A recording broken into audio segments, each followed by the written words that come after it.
Ya, Assalamualaikum pemirsa.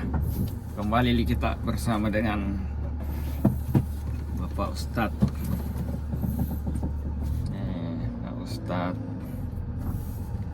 Maulana Malik.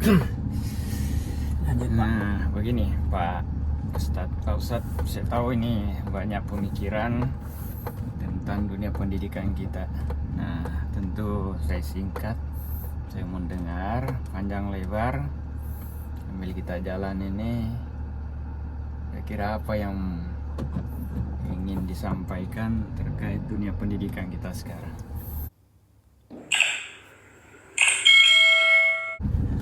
Jadi kadang-kadang ini kejadian Pak, memang luar biasa. Orang ke sekolah ini kan masih baru. Ya. Satu ketika datang pengawas Pak. Pengawas marah-marah. Saya juga tidak menyalahkan pengawas karena memang mereka dituntut untuk itu Pak. Iya. Tapi di sini bisa kebaca bahwasanya terampi pendidikan ternyata seperti ini. Iya. Contoh Pak, karena kemarin kita belum ada Pak Kepsek. Alhamdulillah ada kasih yang orang yang Allah titipkan. Masya Allah dia bisa ini semua, bahkan termasuk akreditasi. Bahkan yang aneh Pak, jujur Pak, sampai tim asesor bilang, tim akreditasi bilang, nanti Unip sekolah ini kontrol yang paksa mau akreditasi.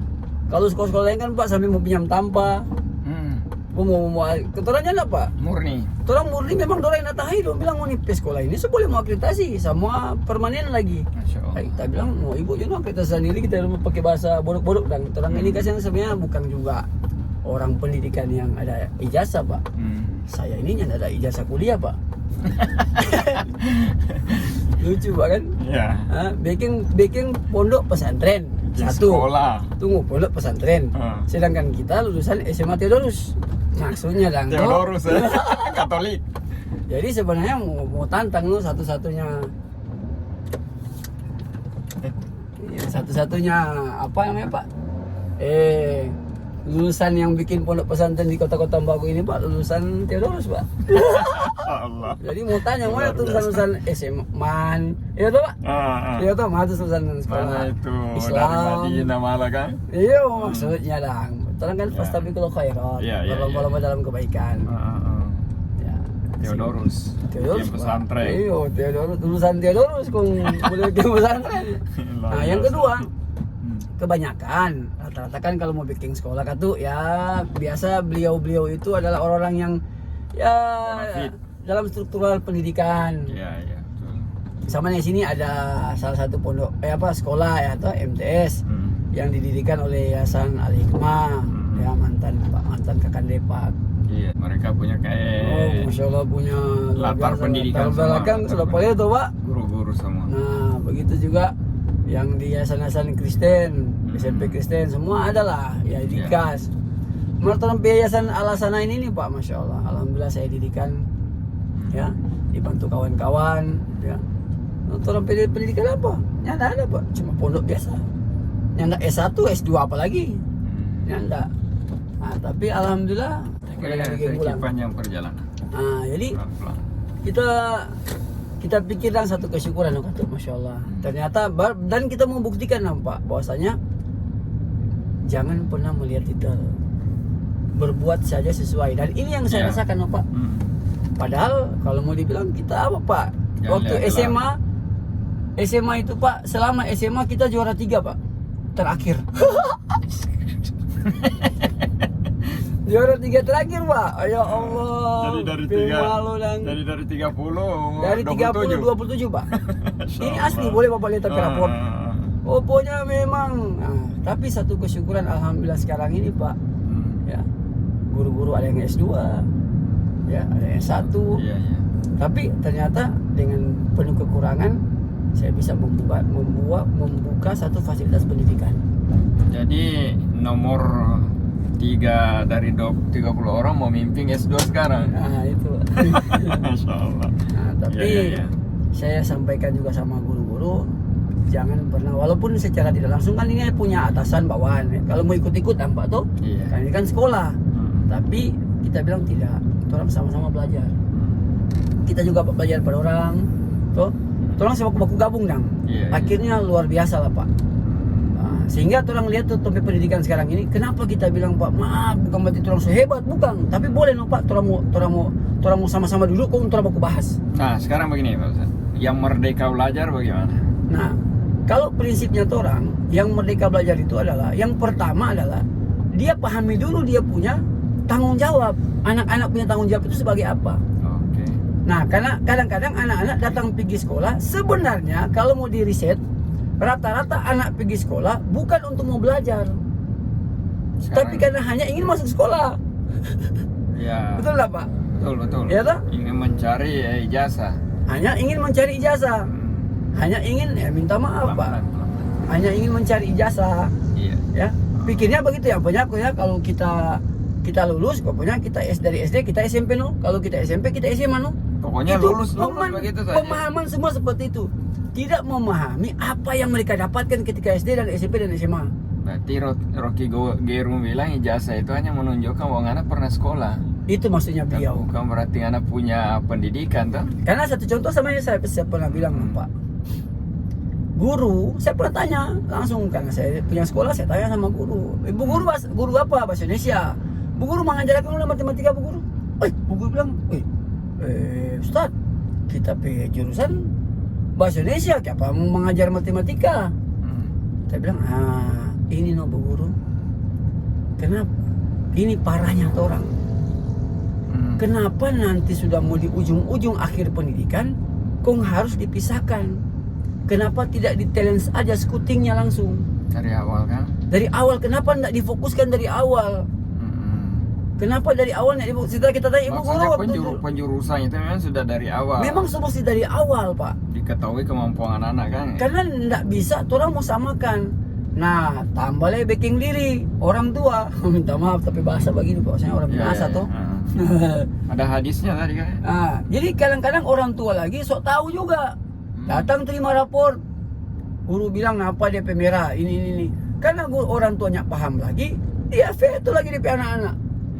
Padahal kalau mau tanya coba orang tua cek, misalkan dia matematika merah, toh coba orang tua kasih belajar matematika itu kalau dia tahu. Dia juga nggak lulus. Iya, ini parahnya Pak. Jadi rata-rata. Nah kedua Pak, kadang-kadang di pendidikan itu ternyata dalam instansi tersebut, minta maaf, kadang-kadang ada pengawas. Ini kejadian buat orang Pak, datang pengawas, periksa.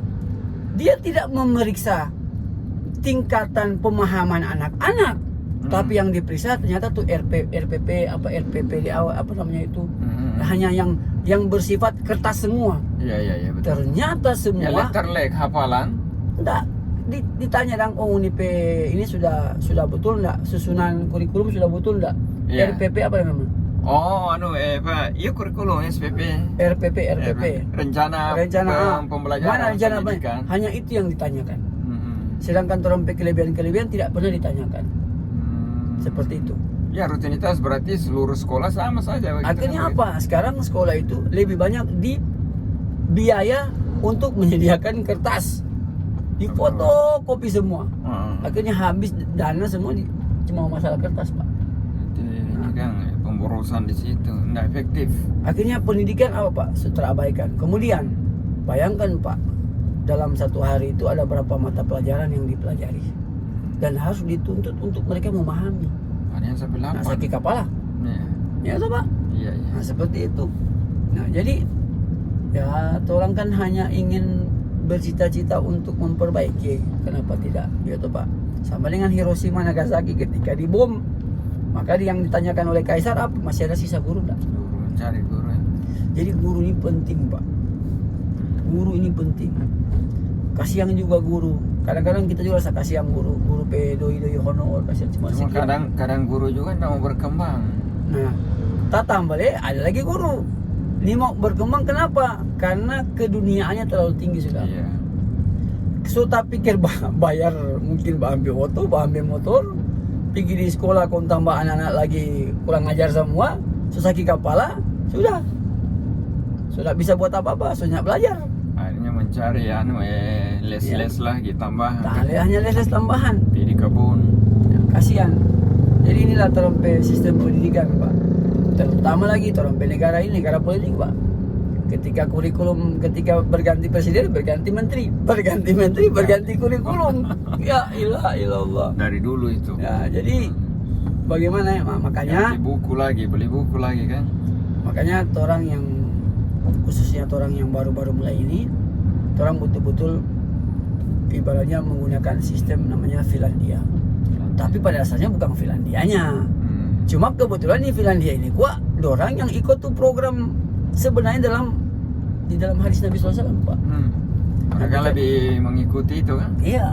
Nabi katakan betul, Pak. Ila wusidal amru ila ghairi ahli fantadiru sa'a.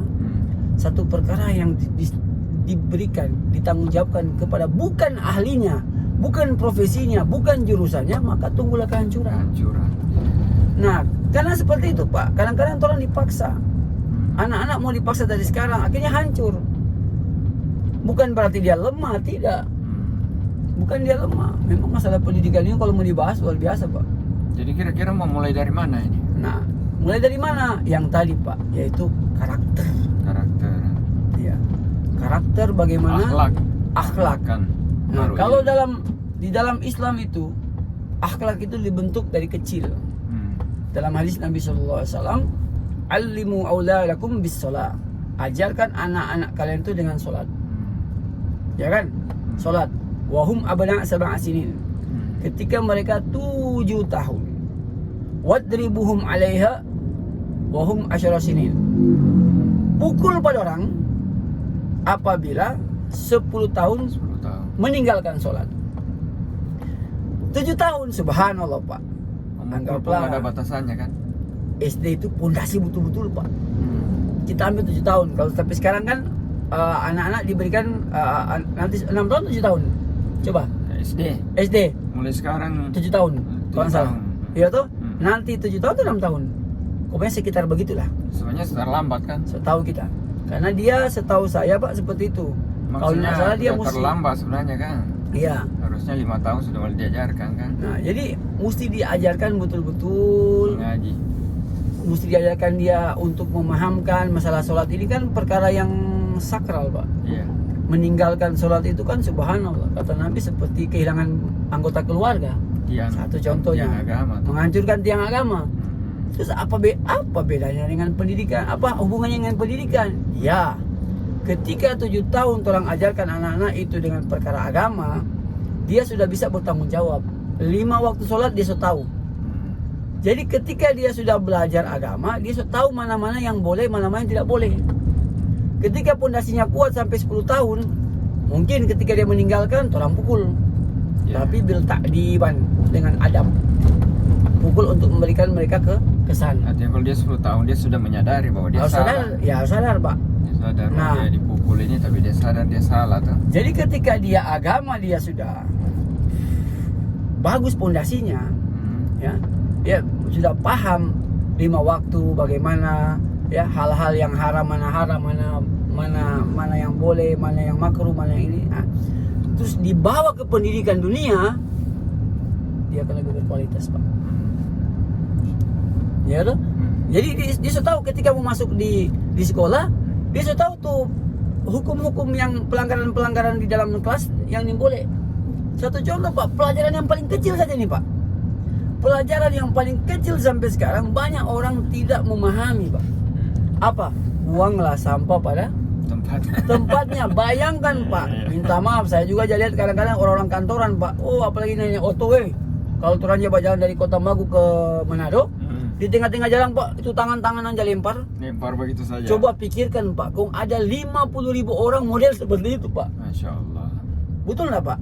Iya toh. Jadi ternyata orang pendidikan sebenarnya gagal. Kenapa gagal? Masa cuma pelajaran yang kecil saja, buanglah sampah pada tempatnya. Dan sampah ini bukan sepele, Pak. Sampai Nabi katakan apa? At-tuhuru syatrul iman. Kebersihan adalah sebagian dari iman. Iman bukan an-nazafatu. An-nazafatu ya kata-kata kiai. Tapi kalau dalam hadis Nabi itu at-tuhur, suci, kesucian, bersih. Ini sampah-sampah di pinggir jalan ini. Gagal tuh orang kan. Itu satu contoh, Pak. Masya Allah. Makanya di pondok itu memang betul-betul disediakan, Pak. Ya. Sampai-sampai Masya Allah, masa orang di Jepang, yang kenapa Jepang maju, karena itu perkara sampah saja mereka dari sampah Pak. Jadi luar biasa disiplin mereka. jadi amalkan satu perkara yang diketahui, nanti akan mengikuti yang lain. Jadi pelajaran dari SD saja itu sudah kalau dari awal sudah rusak semuanya. Bukan dituntut dia pintar menghitung dan sebagainya. Masalah dia buang sampah saja sudah merusak Pak.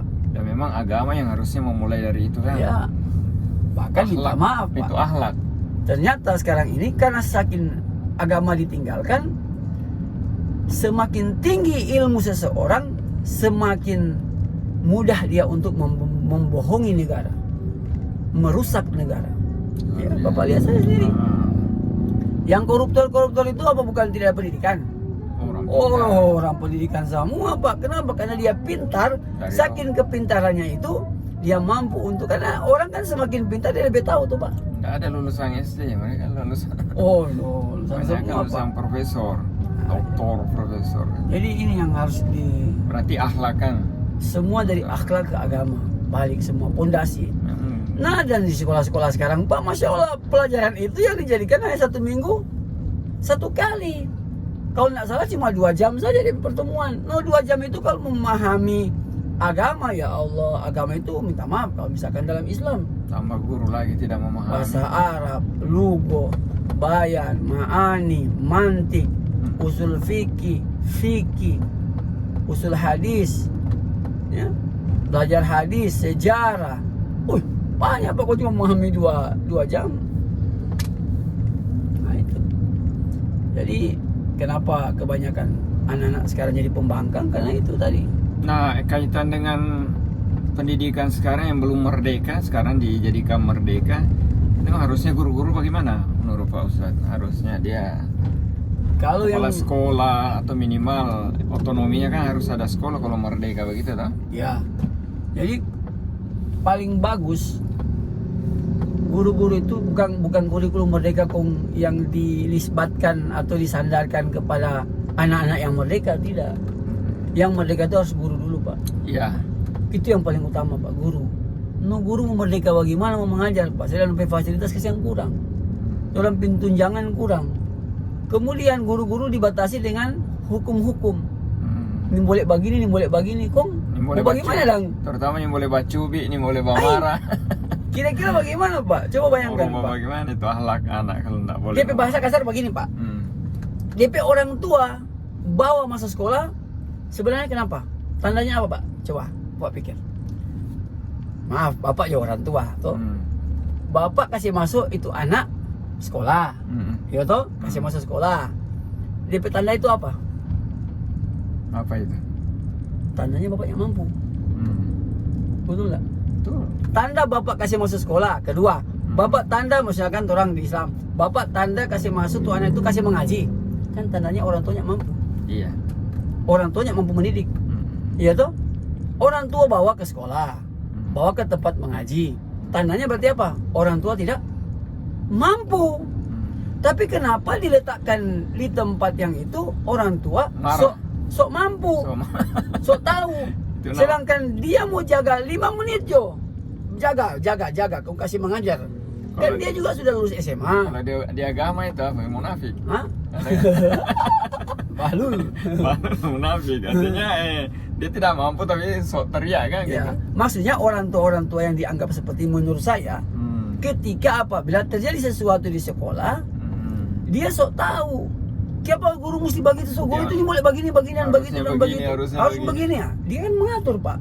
Berarti kan kalau dia mengatur, berarti dia sudah tahu. Sama yang bapak minta maaf, kepala bapak dah. Bapak marah bapak anak buah karena bapak sudah tahu. Bapak diberikan kepercayaan. Kenapa ini anggaran ini kamu tidak plot? Kenapa ini dan begini? Bapak tahu. Nah mungkin di bapak dah, yang bapak perintah kadis pendidikan. Nah mungkin kadis pendidikan yang bapak perintah kadis kesehatan. Semua ada bidang-bidangnya. Seperti itu. Jadi begitulah Pak. Kalau sudah orang tua sudah memerdekakan guru, sudah bismillah, lillah, orang silakan Pak Guru betul-betul guru bimbing. Berarti faktor penting juga di sini merdeka ini harus orang tua juga harus menerima. Harus menerima. Itu bukan hanya berbicara kurikulum. Sampai di mana begini terus terang Pak. Iyo, biar mau bilang kurikulum K13, kurikulum merdeka, kurikulum segala macam, tetap sama. Semua kembali ke mana? Merdekakan guru-guru. Memang betul, ada hukum juga guru memukul langsung kena hak asasi manusia. Padahal orang tua sendiri yang melanggar hak asasi anak semua. Dia tidak mengajarkan, tidak memberikan yang semestinya kan? Ya, kan seperti itu sebenarnya, Pak. Iya. Di akhirat nanti kan orang tua dituntut karena tidak mengajarkan anaknya yang semestinya kan? Seperti itu. Jadi mau bicara pendidikan terlalu lebar, kembali lagi kepada siapa yang mau diajarkan itu. Nah, jadi kurikulum merdeka ini yang setelah saya pelajari, ambil garis besar dulu. Kenapa kami berjalan pelan-pelan tapi mulai adik. Dan ingat Pak, pondok kami, sekolah kami yang Islami Soccer School ini Pak, tidak pernah pakai baliho, tidak pernah pakai spanduk. Tapi alhamdulillah orang-orang dari Manado, Minut, Minsel, Bolmut, Boltim, Bolmong datang masuk di sekolah orang tadi Pak. Dilihat hasilnya kan? Dilihat hasil. Dan sekolah-sekolah swasta yang lain, makanya minta maaf kenapa sekolah-sekolah swasta yang maju. Dan di dalam situ tetap keras. Ya harus seperti itu Pak. Dan orang juga di situ keras memang kepolisian bilang keras terukur.